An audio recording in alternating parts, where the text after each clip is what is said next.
Strong winds ripped across a bridge in New York, which spans over the Hudson just north of New York City. Watch as all four wheels there on the right side of the tractor get picked up by the winds, nearly toppling on to the cars next to it. Officials reported two other big rigs weren't as lucky and did overturn on the bridge. After the three incidents, state police banned all tractor trailers, buses, and motorcycles from the bridge. That's all part of a nasty nor'easter that's moving out to sea after battling much of the Northeast with heavy winds and a mix of snow and rain. Hanadoba gives us the latest from the governors in Massachusetts, Maryland, and Virginia that have all declared a state of emergency. A massive cleanup is underway after a powerful nor'easter clobbered the Northeast. Officials say more than 1.5 million homes and businesses in several states were still in the dark Saturday. Numerous utility poles are down in Watertown, Massachusetts. Yeah, it was pretty intense. Never seen anything like it. Whipping winds caused havoc in coastal areas from Maryland to Maine. Huge waves from the Atlantic Ocean crashed onto streets, submerging cars. Emergency crews used boats to reach people trapped in their homes by rising floodwater. Cars are done for, all our stuff's messed up, but this is all that matters. Police say a little boy was killed when a tree slammed into his home in Virginia. Right now, we're just devastated. He wasn't terminally ill. He wasn't sick. It was just a freak accident in the middle of the night that took the baby from us.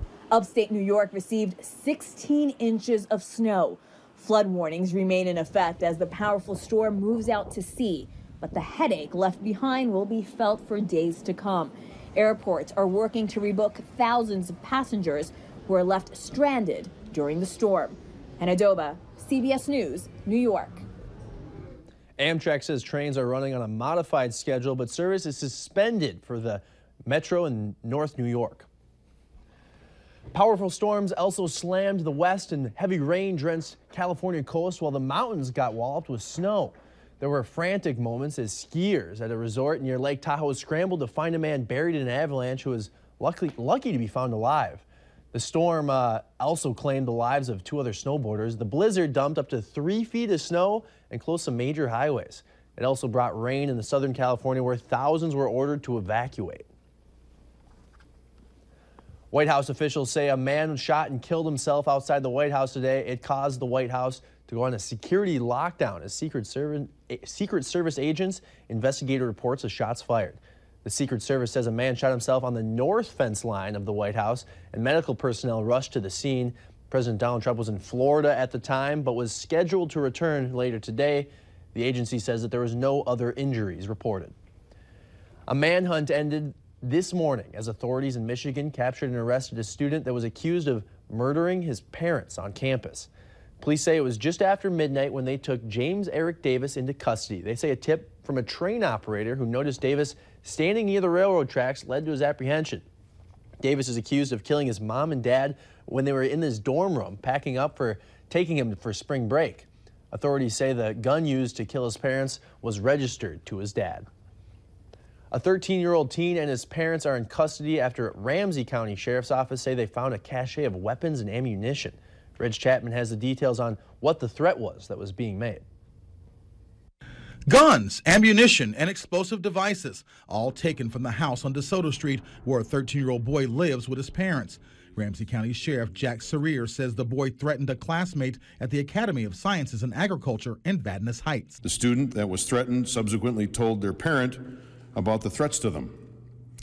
And the Ramsey County Sheriff's Office was contacted by the parent and began an investigation into this threat. Armed with an investigative search warrant, sheriff deputies entered the teenager's home and found him home alone, but that wasn't all they found. In the home, a cache of weapons was found, along with at least one ballistic vest, thousands of rounds of ammunition, and at least one explosive device. Some of the weapons were not secure, and the 13-year-old had access to them, so deputies arrested his parents. The teenager's school sent a note home to families saying the incident involved a group of 7th and 8th graders.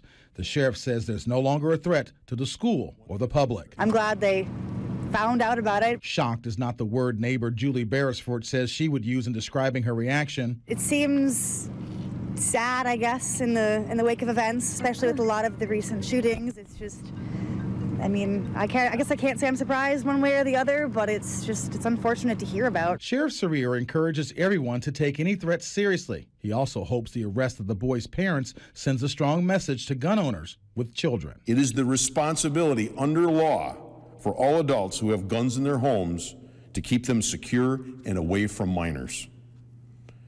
To not do so invites tragedy.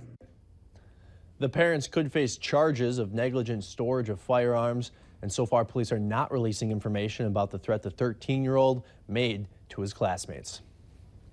Still ahead, an iconic retailer in Fargo closes up shop for good.